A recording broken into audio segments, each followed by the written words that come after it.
Hello दोस्तों, मेरा नाम भास्कर राठौर है और Gwalior nursing centre for all nursing officer jobs के इस चैनल में आपका हार्दिक स्वागत है। दोस्तों, सफलता एक दिन में नहीं लेकिन एक दिन ज़रूर मिलती है।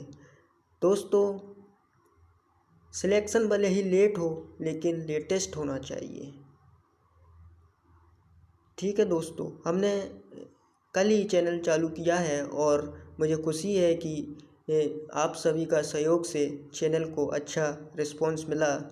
इसलिए मैं आज और एनर्जेटिक हूँ इस चैनल को बनाने के लिए, वीडियो बनाने के लिए।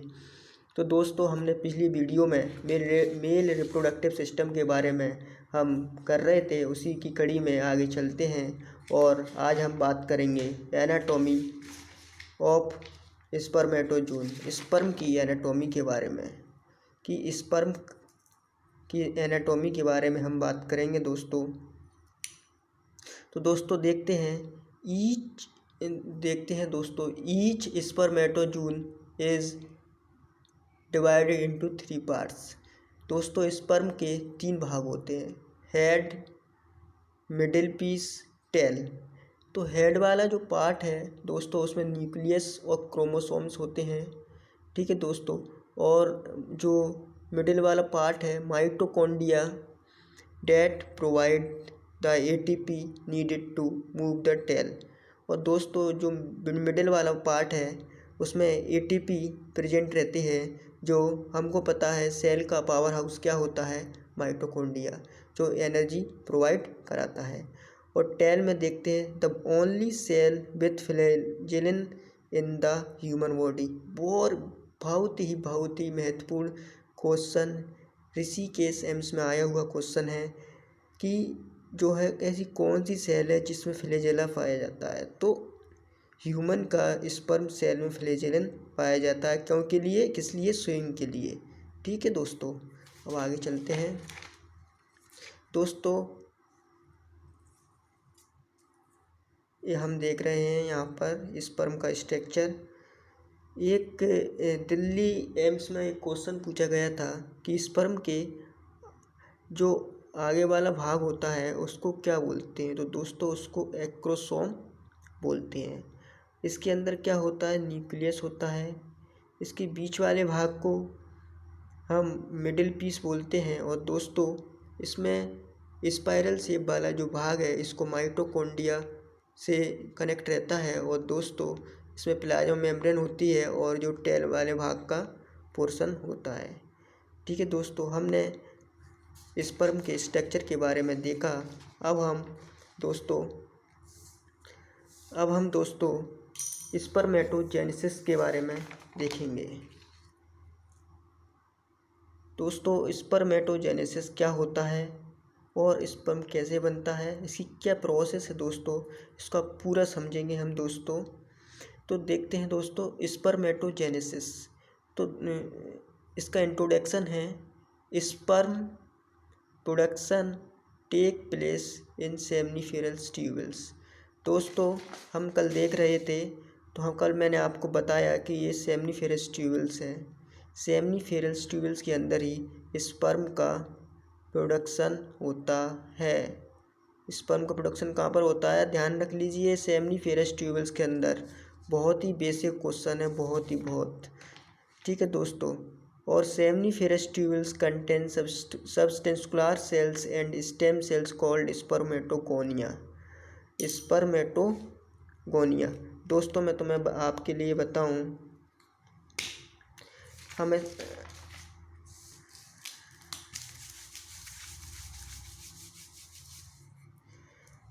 अगर हम बात करते हैं सेमनीफेरस ट्यूबल से, मान लीजिए, और ये इसके अंदर सेल्स हैं। इस शुरुआत में जर्म सेल होती हैं दोस्तों, जर्म सेल्स होती हैं। तो क्या है, ये इमेच्योर होती हैं, इनके अंदर मैचुरेशन नहीं होता है, इमेच्योर होती हैं और ये डेवलप नहीं हो पाती उतनी। इसलिए क्या है, and stem cells called spermatogonia. और सेमनीफेरस ट्यूबल से ये स्पर्मेटोगोनिया का फॉर्मेशन कर लेती हैं। Stem cell involve in spermatogenesis और स्टेम सेल इन्वॉल्व होती हैं स्पर्मेटोजेनेसिस की प्रोसेस में। Sustentacular cell sustain promote developed of sperm. ठीक है दोस्तों, interstitial cells between seminiferous tubules secrete sex hormone testosterone. दोस्तों ये बहुत सारे सेमनीफेरस ट्यूबल्स हैं। ठीक है दोस्तों, ये बहुत सारे सेमनीफेरस ट्यूबल्स हैं और इनके बीच में जो स्पेस है इसको बोलते हैं इंटरस्टिशियल स्पेस और टिश्यू या सेल। ठीक है, सेल्स बोलते हैं जिसमें इनके सेल्स होती हैं जो क्या करती हैं, बहुत ही इम्पोर्टेंट हार्मोन का सीक्रेशन करती हैं, जैसे सेक्स हार्मोन बोलते हैं और उसका नाम है टेस्टोस्टेरोन। ठीक है दोस्तों, बहुत बहुत इम्पोर्टेंट। ठीक है दोस्तों, इसके बाद आगे चलते हैं। इसके बाद है प्रोसेस ऑफ स्पर्मेटोजेनेसिस। इसकी क्या प्रोसेस होती है? तो दोस्तों the process of formation and development of sperm is known as spermatogenesis. ठीक है दोस्तों, तो जो प्रोसेस ऑफ स्पर्मेटोजेनेसिस है कि development of sperm and formation of sperm किस प्रकार हो रहा है, इस पूरी प्रोसेस को स्पर्मेटोजेनेसिस बोलते हैं। It involves 3 process. Number 1 mitosis, meiosis and spermiogenesis. ठीक है दोस्तों, तो मीटोसिस में क्या हुआ, in this process spermatocytes are produce from spermatogonium. ठीक है दोस्तों, हम इसके बारे में देखते हैं।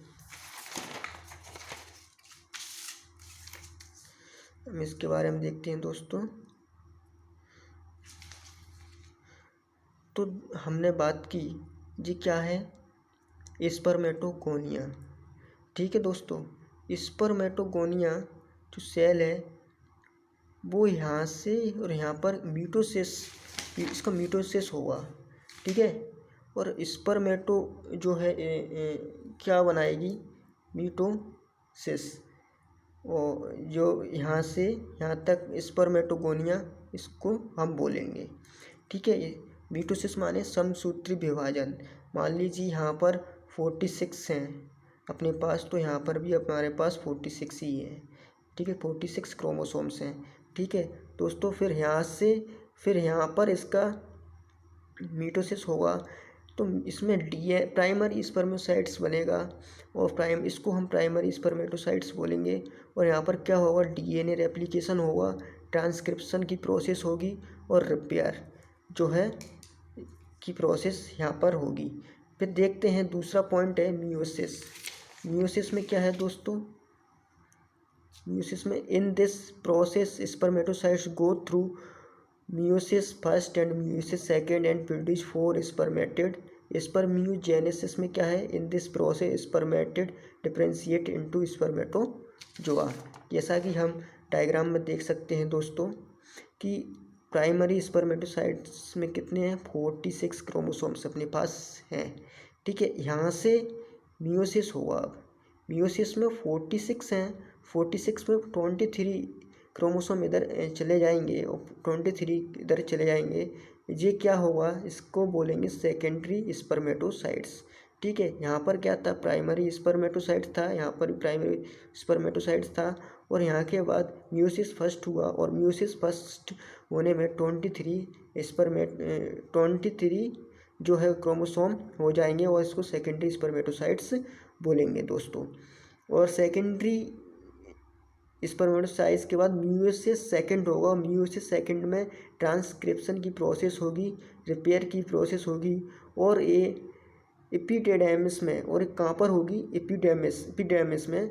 और यहाँ पर क्या होगा, जो स्पर्म का मैचुरेशन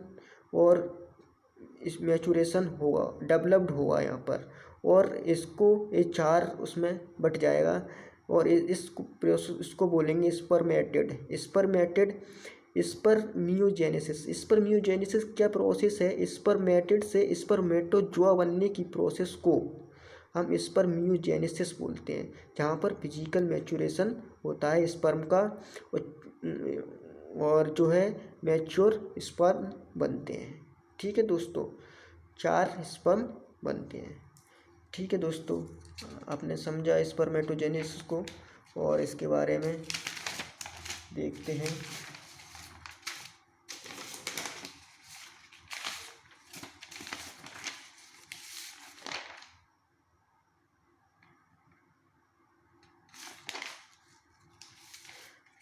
और दोस्तों इसका हार्मोन कंट्रोल जो है, हार्मोन कंट्रोल कौन कौन सा होता है दोस्तों, देखते हैं। Hormone control of spermatogenesis, hypothalamus. दोस्तों हमको पता है कि जो है हाइपोथैलेमस से ही गोनाडोट्रोफिक रिलीजिंग हार्मोन सीक्रेट होता है, जो दो गोनाड्स जो एंटीरियर पिट्यूटरी को स्टिमुलेट कर देता है, और दो gonads FSH follicle stimulating hormone और एलएच ल्यूटिनाइजिंग हार्मोन रिलीज करता है। और ये क्या करते हैं, एफएसएच क्या करता है, स्टिमुलेट करता है सर्टोली सेल्स को, सर्टोली सेल्स को स्टिमुलेट करता है, और इससे क्या होता है, स्पर्मेटोजेनेसिस की प्रोसेस होती है। और एलएच क्या करता है, एलएच लीडिंग सेल्स, जो लीडिंग सेल्स होती हैं उसको हमने देखा था अभी, मेरा इंटरस्टिशियल सेल्स में लीडिंग सेल्स होती हैं, वो क्या सीक्रेट करती हैं, टेस्टोस्टेरोन को। और जो टेस्टोस्टेरोन है, ये पूरी प्रोसेस को स्पर्मेटोजेनेसिस की को करता है, और ये हमारे सेकेंडरी कैरेक्टरिस्टिक्स हैं उसमें भी इन्वॉल्व होता है। और दोस्तों इसके बाद हम देखते हैं कुछ नोट हैं। अकस ये स्पर्मेटोजेनेसिस की प्रोसेस है 2 to 4 डिग्री सेल्सियस पर हाई होती है, और आकार अच्छा होती है। High concentration of testosterone important, testosterone का ज़्यादा होना बहुत ज़रूरी है। Sertoli cells provide high glycogen for spermatogenesis.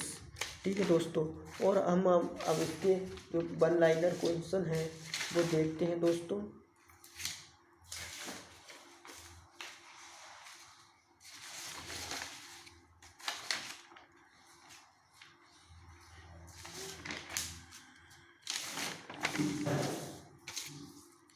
दोस्तों हम देखते हैं कि all enzymes of leading cells in sperm are dependent on, जो ऑल एंजाइम्स हैं लीडिंग सेल्स में वो किस पर डिपेंडेंट रहते हैं, आयरन पर। Release of sperm for the testis is called semination, मतलब स्पर्म जो टेस्टिस से स्पर्म का निकलने की जो प्रोसेस है उसे सेमिनेशन बोलते हैं। Longest phase of spermatogenesis maturation phase है। Human sperm was first time discover, जो फर्स्ट बार स्पर्म डिस्कवर किया था लेवन वेनहुक ने किया था, जिन्होंने पहला नाम उसको एनिमल क्यूज दिया था। Which piece of sperm is called power house, middle piece को हम पावर हाउस बोलते हैं। Sperm donate to eggs it centrioles और न्यूक्लियस, इसको हम क्या बोलते हैं, सेंट्रियोल्स और न्यूक्लियस। जो स्पर्म है वो एग मतलब ओवम के किस भाग पर जाता है, तो सेंट्रियोल्स और न्यूक्लियस जाता है। Acrosome play an important role in penetration of sperm into egg. ठीक है दोस्तों, और which part of the spermatid form acrosome of sperm, को क्या बोलते हैं कि कौन सा पार्ट है जो स्पर्मेटेड होती है, उसका एक्रोसोम का स्पर्म बना होता है, उसे बोलते हैं Golgi body. How many sperm are formed from the primary spermatocyte से 4 बनते हैं। Which vitamin are essential for spermatogenesis, तो A and E. Which of the following embryonic layer formed gametes, mesoderm. Which hormone is release from the testis is testosterone. Thank you दोस्तों, please comment करके बताएं आपको ये video कैसा लगा, और please अपने सारे दोस्तों में व्हाट्सएप पर, फेसबुक पर, इंस्टाग्राम पर शेयर करें। मैं आपके लिए पर डे वीडियो लाऊंगा दोस्तों, चाहे मुझे 1 बजे नहीं 2 बजे शूट करना पड़े, रात के में 1 बज रहे हैं, मैं शूट कर रहा हूँ अभी।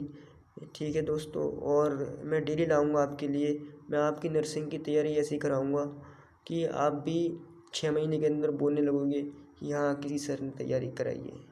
ठीक है दोस्तों, इसलिए बहुत बहुत धन्यवाद। आपका वो ग्वालियर नर्सिंग चैनल को सब्सक्राइब अवश्य कराएं। धन्यवाद।